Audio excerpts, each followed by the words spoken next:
How to buy 1 gram jewellery. तो 1 gram jewellery किसी चीज में भी हो सकती है, नेकलेस में हो सकती है, चेन्स में हो सकती है। अभी मेरे पास 1 ग्राम ज्वेलरी में चेन का माल पड़ा हुआ है, आप देख सकते हैं।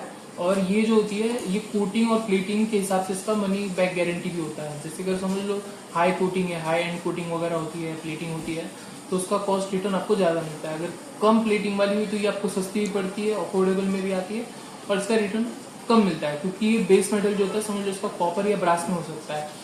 अगर आपको खरीद सकते हो 1 ग्राम ज्वेलरी जो होता है, ये चेन है 1 ग्राम ज्वेलरी की जो है 3800 की। तो हम इसको खोल के देखते हैं, कुछ इस तरीके से होती है 1 ग्राम ज्वेलरी।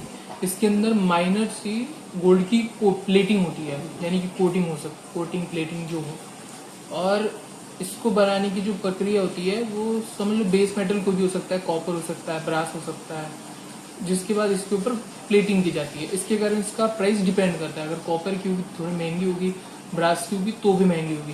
पर प्लेटिंग पे जैसे समझ लो इसके ऊपर 1 माइक्रोन की प्लेटिंग है तो ये महंगा होगा, 2 माइक्रोन और महंगा होगा, 3 माइक्रोन और महंगा होगा। अगर 0.5 माइक्रोन है तो वो थोड़ा सस्ता होगा। जैसे कि मेरे पास जो अभी 0.5 माइक्रोन में है ये कोटिंग होती है, ये ज़्यादा से ज़्यादातर 1 महीना टिकती है, 2 महीना। आप इसे बाय कर सकते हो बहुत कम रेट में। जैसे इसका भी रेट होता है 2-3-4 हज़ार 5 हज़ार तक जाता है। 0.5 माइक्रोन, 1 माइक्रोन की जाती है और महंगी, 2 माइक्रोन की जाती है और महंगी।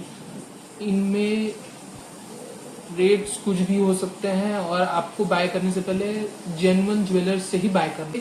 कभी कभार क्या होता है ज्वेलर्स सुन के चले जाते हो, वो इमिटेशन वाले निकलते हैं, तो इमिटेशन वालों से तो बिल्कुल ना लीजिए 1 ग्राम ज्वेलरी। जो जेन्युइन ज्वेलर्स हैं उनसे ही खरीदिए, जो गोल्ड और सिल्वर बेचते हैं उनके पास होता है 1 ग्राम ज्वेलरी, उनके पास से जाके आप खरीद सकते हो।